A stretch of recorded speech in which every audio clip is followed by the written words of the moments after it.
PRR local news కి స్వాగతం. నెల్లూరు జిల్లా కోవూరు నియోజకవర్గం వెడవలూరు మండలం రామతీర్థం రామచంద్రపురం పంచాయతీ కొత్తూరు గ్రామంలో గ్రామస్తులు క్రీడాకారుల వాలీబాల్ క్రీడ ప్రాంగణం టీడీపీ నాయకులు ఆవుల వాసుని అడిగిన వెంటనే స్పందించి వాలీబాల్ క్రీడ ప్రాంగణం కొరకు ఎమ్మెల్యే వేమిరెడ్డి ప్రశాంత్ రెడ్డి దృష్టికి తీసుకువెళ్లగా వెంటనే వాలీబాల్ క్రీడ ప్రాంగణాన్ని ఏర్పాటు చేయడం జరిగింది. ఈ క్రీడ ప్రాంగణమును ఆవులు వాసు గ్రామ పెద్ద కాపులు చిన్న కాపులు గ్రామ పెద్దలు ప్రారంభించారు. ఎమ్మెల్యే ప్రశాంత్ రెడ్డి ఆవుల వాసుకి గ్రామస్తులు క్రీడాకారులు ప్రత్యేక ధన్యవాదాలు తెలిపారు. ఆయన వెంట పాతూరు గ్రామస్తులు కోడూరు పోలయ్య నరసింహ గోవింద స్వామి శ్రీనివాసులు పోలిరెడ్డి శ్రీనయ్య వెంకటరమణయ్య సుమన్ సురేష్ రమేష్ తాతారావు టి శ్రీనివాసులు పాల్గొన్నారు.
ఈ ఊరికి మన మేడం గారు ముందయ్యారు వచ్చినప్పుడు ఎమ్మెల్యే గారికి వేమిరెడ్డి ప్రభాకర్ గారికి మన మట్టిగారిలో ఉండే అభిమానం చూపిస్తుంటారు.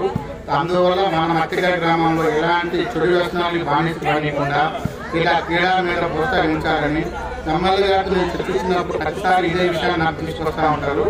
అందువల్ల ఏంటంటే ఈ మన గ్రామాల్లో మట్టిగారి గ్రామాల్లో ఇలాంటి క్రీడాశనం లేకుండా ఇలా స్పోర్ట్స్ జనాలను పంపిస్తే బాగుంటుంది అని ఒక ఆలోచన ఎమ్మెల్యే గారు నాకు విషయం ప్రచారం చెప్పడం, అదేవిధంగా నేను కూడా ఈ జనాల్లో తీసుకోపోవాలని ఉద్దేశంతో ఇలా ఏ విధంగా కాకుండా ఇలా క్రికెట్ గ్రౌండ్లు కానీ వాలీబాల్ గ్రౌండ్లు కానీ ఉంటే చెడు వ్యసనాలు మానేస్తాకుండా స్పోర్ట్స్లో మా వాళ్ళు కూడా ముందుకు పోతారని ఒక ఆలోచన విధానంతో ఎమ్మెల్యే గారి ప్రోత్సాహంతోనే ఇట్లా ఎక్కువ అభివృద్ధి చేయడానికి కొంచెం ఆలోచిస్తున్నాము. ప్రతిదాన్ని ఎమ్మెల్యే గారు ఏం చెప్పినా ఓకే వాసు ఇబ్బంది లేదు, మన గ్రామాల మీద నాకు చాలా అభిమానం ఉంది, నన్ను చాలా ఇదిగా చూసుకుంటా ఉంటారు మేడం గారు ప్రతిసారి చెప్పడం. లాస్ట్ టైం కూడా ఆర్టీజీ ఇంటర్వ్యూలో కూడా మేడం గారు మా గ్రామాల గురించి ప్రత్యేకంగా మా విలేజ్ మా మత్తిగారి కుటుంబాల మీద మేడం గారు ఎంత ప్రేమ ఉన్నదో మనం కూడా చూపించారు.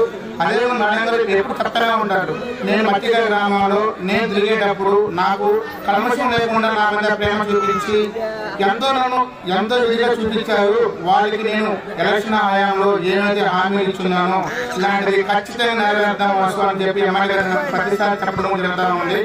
అట్లా ఎమ్మెల్యే గారు చేసే ఎమ్మెల్యే గారు ఏంటంటే మన గ్రామాలకు సంబంధించి ఎలాంటి చెడు వాణిజ్యాలు కానివ్వకుండా పిల్లగాలు ఇట్లా తీసుకోకపోవడం చాలా మంచిది వాస్తవ విషయం నాకు తెలియపరుస్తూ ఉన్నారు. ఇంకో విషయం అంటే ప్రత్యేకంగా చెప్పాలంటే ఈ గ్రామానికి నాకు ఇంచుమించు ఒక 20 సంవత్సరాల అనుభవం ఉంది. 20 సంవత్సరాలు మాకు పరిచయాలు ఏర్పడి ఉన్నాయి. అప్పటి నుంచి కూడా ఈ గ్రామం మీద ఇది కొత్తూరు గ్రామంకి రావడం పోవడం జరుగుతూ ఉన్నది. కానీ ఇక్కడ వాలీబాల్ కోర్టు ఉండడం మంచిది అనే పిల్లకాయలు భావించిన తర్వాత ఏర్పడింది. అంతేగాని దీన్ని వేరే ఉద్దేశం మేము ఏ విధంగా చేయట్లేదు. కంపల్సరీగా అన్ని ఊళ్ళో ఏర్పాటు చేశాము. లాస్ట్ టైం ఎలక్షన్ టైంలో ఎమ్మెల్యే గారు నాకు చెప్పిన విషయంలో ప్రతి ఊరికి వాలీబాల్కి సంబంధించింది కానీ క్రికెట్కి సంబంధించింది కానీ ఏ సామగ్రి కావాలన్నా కూడా ఎమ్మెల్యే గారు నాకు చెప్పడం, ప్రతి గ్రామాన్ని చేయడం. ఆ రోజుల్లో కూడా ఈ గ్రామాన్ని చేయడం కొన్ని ఇష్యూలు చేయలేకపోయింది వాస్తవం ఈ గ్రామానికి. ఆ ఉద్దేశంతోనే ఇప్పుడు ఈ గ్రామానికి ప్రత్యేకంగా ఈ రోజు చేయాల్సిన పరిస్థితి ఏర్పడింది. ఎందుకంటే ఎమ్మెల్యే గారు కూడా ఈ రోజు రేపు మనకు వస్తారు కూడా రావచ్చు కూడా ప్రోగ్రామ్ కూడా అనుకుంటున్నారు. బట్ ఎక్కడైతే కాలేదు. ఎమ్మెల్యే గారు రేపు వచ్చిన తర్వాత మాట్లాడే విషయం చెప్తా అన్నారు. అందువల్ల అంటే మనము మన గ్రామాల మీద మనకి ఏం కావాలన్నా కూడా మన ఎమ్మెల్యే గారు సారు ఎంపీ గారు ఇద్దరు మనకి చేస్తున్నా ఖచ్చితంగా చెప్తా ఉన్నారు. కాబట్టి మన కూడా వచ్చి ఇప్పుడు మన ప్రభుత్వం వచ్చి 3 నెలలు అయింది. ఇంత లోపలే అన్ని మనకు అందుబాటులో రావాలంటే కుదరదు, కొంత టైం పడద్ది. దానికి మీరు అందరూ ఓపికగా ఉండండి. నాయకులు కానీ కార్యకర్తలు మేడం గారి దృష్టిలో ఎవరైనా కూడా మన పోయిన తర్వాత ఏ పనైనా చేస్తారు, మనకి ఇచ్చిన హామీని మొత్తం నెరవేరుస్తారు. వచ్చిన 3 నెలలకే అన్ని నెరవేరే కుదరదు కాబట్టి కొంచెం ఓపికగా ఉండి, మీరు కూడా అందరూ ఓపికగా ఉండి ఈ మామూలుగా వచ్చి ఇంకొక మన ఇచ్చిన హామీని మొత్తం నెరవేరుతారని పక్కగా చెప్తా ఉన్నారు. వాళ్ళు ఏంటంటే ఈ రోజు అలాంటి వాళ్ళు నిజంగా మన ఎమ్మెల్యేకి మనం రావడం చాలా అదృష్టం. ఎందుకంటే ఎంతోమంది రాజకీయ నాయకులు మీరు చూసే ఉంటారు, నాకు తెలిసిన నుంచి చూసే ఉంటారు. ఎవరు వచ్చినా కూడా ఎవడో వారికి మాత్రం కొంత స్వార్థం పెట్టుకుని మిగతా జనాలు పనిచేస్తారు. అట్లా కాకుండా అన్నిటి జనాల కోసం ఆలోచించి ఎమ్మెల్యే గారు ఉన్నారంటే ఓన్లీ మన మేడం గారే ఉంటారు. అందువల్ల ఏంటంటే ప్రతి ఒక్కరు ఇప్పుడు జరిగిపోయింది మామూలు 3 నెలలు వచ్చింది, మాకు ఇది చేయలేదు అది చేయలేదు అనుకోకుండా కొంచెం ఓపిక పెడితే మన గ్రామాలు మొత్తం అభివృద్ధి మనకి ఏం కావాలో ప్రతి ఒక్కరు ఖచ్చితంగా చేస్తారు. ఇది ఎమ్మెల్యే గారు మనకు ఖచ్చితంగా మనకి 100% చేస్తారని మనకి మనస్ఫూర్తిగా అని చెప్పుకున్నారు. మొన్న ఇంటర్వ్యూలో లేటెస్ట్ గా 14 ఇంటర్వ్యూలో కూడా మన గ్రామాల గురించి ప్రత్యేకంగా మన మధ్య గారి సోదరుల గురించి మరీ చెప్పారు.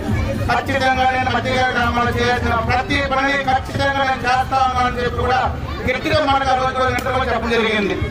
అందువల్ల ఏ గ్రామంలో కూడా ఎలాంటి వర్గభేదాలు పెట్టుకోకుండా ఏమీ లేకుండా అందరూ ప్రశాంతంగా ఎమ్మెల్యే గారి కోసం పనిచేసాము, అందరూ కష్టపడ్డాము, మన ప్రభుత్వం వచ్చింది. అందువల్ల ఏ వర్గం లేకుండా ఏమీ లేకుండా అందరూ కలిసికట్టుగా చేయాలని ఒక చిన్న అనుకుంటున్న ఈ రోజు ఇక్కడ రావడం. అంతేగాని వేరే ఉద్దేశంతో మనం రావాలి, వేరే ఉద్దేశం వచ్చినదే కాదని అందరూ తెలియపరుస్తామని.